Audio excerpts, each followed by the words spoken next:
From MNT-EC, the Micro Nano Technology Education Center, this is Talking Technicians, the podcast about technicians, who they are, what they do, and where they come from. I'm your host, Peter Kazarnoff. I teach technicians and engineers at Portland Community College. In each episode, you'll meet a working technician and hear their story. That means real interviews with real technicians about real jobs. At the end of each episode, you'll hear actions you can take if you want to be a technician too. In this episode, you'll meet Antonio. Antonio works at Lawrence Livermore National Lab in Livermore, California. Antonio, welcome to Talking Technicians. Hey, Peter. Thanks for inviting me. Really glad to be here. Absolutely. Thank you for being on this episode. So tell me about yourself. Where do you live and how long have you been there for? So currently I live in MNT-EC, California, which is a small town located in California's Central Valley, and I've lived there for most of my life. And you grew up there. Is there anyone else in your household right now? Yeah, so I have a very lovely wife and a beautiful 12-month-old daughter. Well, congratulations on the little one. Thanks. Have you seen any challenges working as a technician and being part of a young family? A little bit. The work can be demanding at times, and I'm dedicated to the project. So if I need to stay over a little bit, I'll stay, and just being away from my family is kind of the biggest challenge. I wish I could be there all the time to watch her grow, but. And as part of your work as a technician, do you get things like benefits through your job and vacation time so you can support and spend time with your family? Yeah, we definitely have vacation and benefits. That's great. It's really good to have those supports. So tell me about where you work and what's your job title? So I work in the Vacuum Processes Lab, which is a group within Lawrence Livermore, where I'm a senior mechanical technologist. And in this group, we make PVD films for other groups within Lawrence Livermore. So you work at Lawrence Livermore National Lab in California. Can you tell everybody a little bit more about Lawrence Livermore National Lab? What is it, and what are the main research topics that Lawrence Livermore pursues? All right, so we're one of 3 national labs, and our primary mission is to keep the world a safer place. And you mentioned that you make PVD films. What does PVD stand for, and how thick are these films? So PVD stands for physical vapor deposition, and it's a way to make thin films in a vacuum. It works by vaporizing atoms from a target material and condensing them onto whatever we want to coat. In this case, our films range from a few atoms thick, dozens of atoms thick, to thousands of atoms, or a few with it up to a micron thick would be in the range that we deposit. And do you work with a team, or do you work by yourself? I work on a team. And what other kind of job roles do you interact with? Who else is on your team? So we, as technicians, interact with everyone from PIs or principal investigators, scientists, engineers, management at the laboratory, and other technicians. And do you work in shifts, or do you have a kind of set 9-to-5 schedule? Fortunately for our group, we work at a set 9-to-5.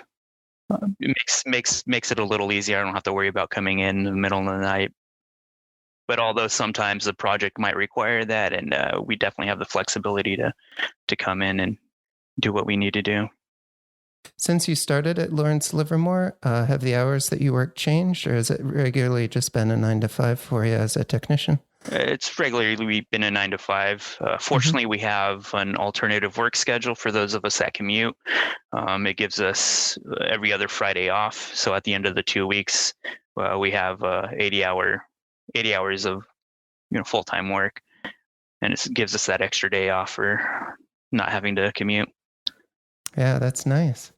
So when you started at Lawrence Livermore, did you start as a full-time employee, or did you work as an intern or in some other capacity first? I actually started as an intern, worked as an intern for about a year at a group where we were building laminar targets for shock physics experiments. After that, I got hired on as a contractor, and then I became a full-time employee shortly after that. So you mentioned you started out as an intern and now you're working as a technician. Are there opportunities for further professional growth at Lawrence Livermore National Lab? From my experience, there's definitely a lot of opportunities for technicians, and the more knowledge and skills that you get, the greater these opportunities become. Have you ever trained anyone at Lawrence Livermore Lab? I have. I've since taking since expanding my skills and knowledge, I've gained enough technical ability where I can start passing that on to new hires or people that are joining the group, even engineers that are joining our group. I'm teaching them on how to operate the systems and maintain them, and even some of the thin film processes. That's amazing that sometimes the technicians are the ones teaching the engineers. Yeah. So, how did you get to where you are now? What was your work experience and your education experience before going to Lawrence Livermore? The way I got here, I'll give you the short version, is I worked in manufacturing and got exposed to many aspects of the field. And then I supplemented that with coursework in engineering and technology. And I feel like that's what helped me get to where I am now. Did you go to a community college? Yeah, so I started at San Joaquin Delta College in Stockton, California. There I received a certificate in drafting. At the same time, I was working at a machine shop and started off sweeping the floors, and then eventually ended up operating manual mills and lathes, and then operating the CNC equipment. I just kind of kept trying to learn as much as I could and get as much knowledge and experience as I could, and while going to school. So after I received that drafting certificate, I got an opportunity to work for an engineer in Stockton, California, who was designing case packaging equipment. I worked for him doing all the drafting, the detailed drawings for the pieces of equipment that we were making. This wasn't a glamorous job, and it wasn't in a glamorous work site, but it was a good opportunity to learn a new set of skills, especially considering that I was the only other employee for him. So being in that role kind of allowed me to learn all the other aspects of how he was running his business, how he would design the equipment, procurement of parts, design and assembly, and field service for the equipment.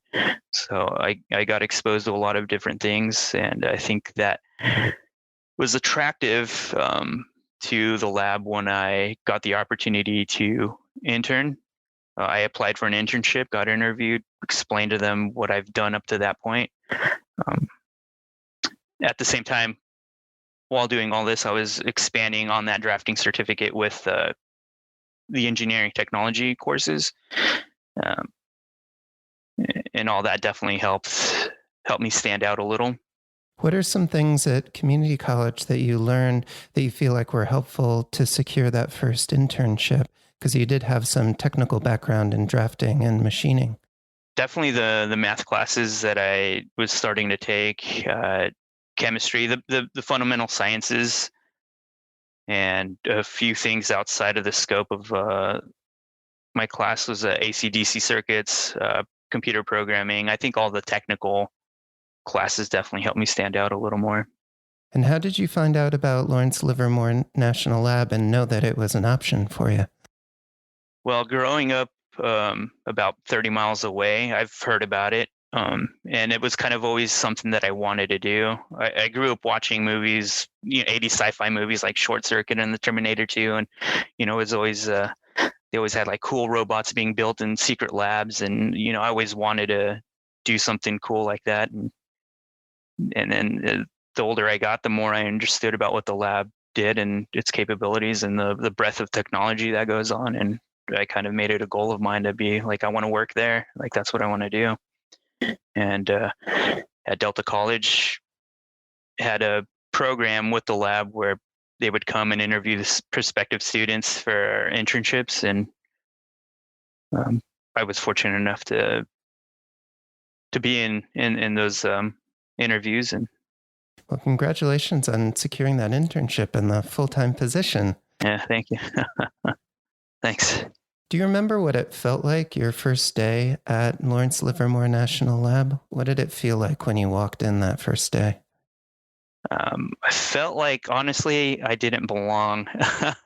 Like, just so many smart people, being surrounded by all this knowledge and technology and not knowing, what's what was kind of daunting.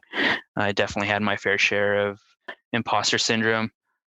But after getting to know people and kind of orienting myself on where things are located, it started to become a really, really cool place and really exciting place to work. What does it feel like now compared to that first day working as a technician? There's days I drive in and I still think to myself, "Wow, I'm pretty lucky to be here." So I still am thankful that I get to come in and work with all these intelligent people and work on these cool projects. What advice would you give current students or people who want to transition their careers and become a technician like you?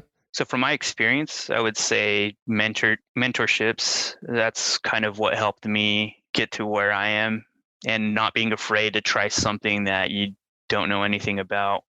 I didn't know anything about vacuum and thin films before joining the group. I actually worked in a group that utilized their services.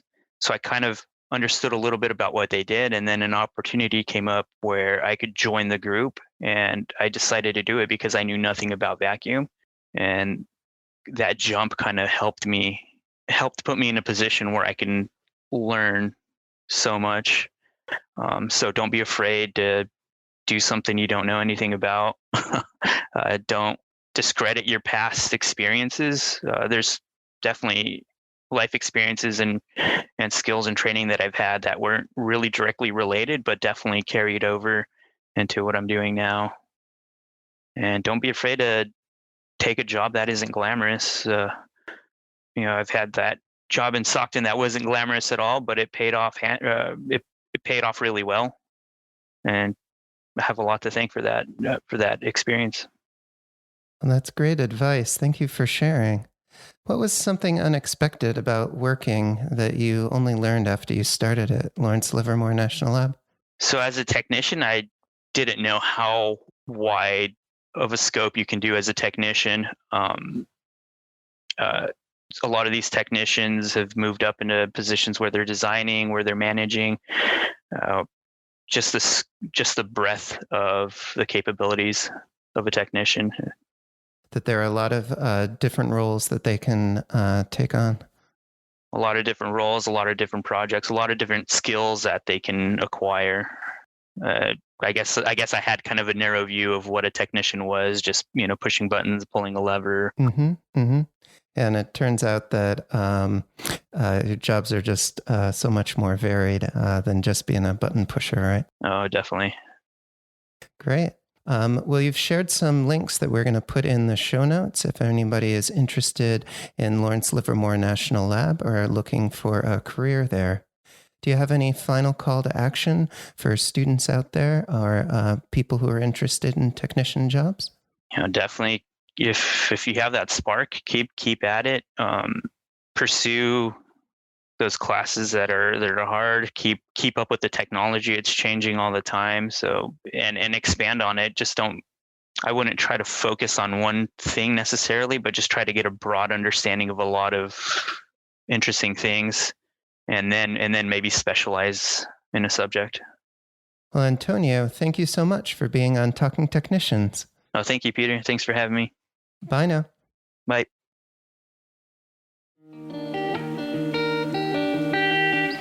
Talking Technicians is produced by MNT-EC, the Micro Nano Technology Education Center, through financial support from the National Science Foundation's Advanced Technological Education Grant Program. Opinions expressed on this podcast do not necessarily represent those of the National Science Foundation. Join the conversation. If you are a working technician or know someone who is, reach out to us at info@talkingtechnicians.org. We're always looking out for great guests to share more stories with you.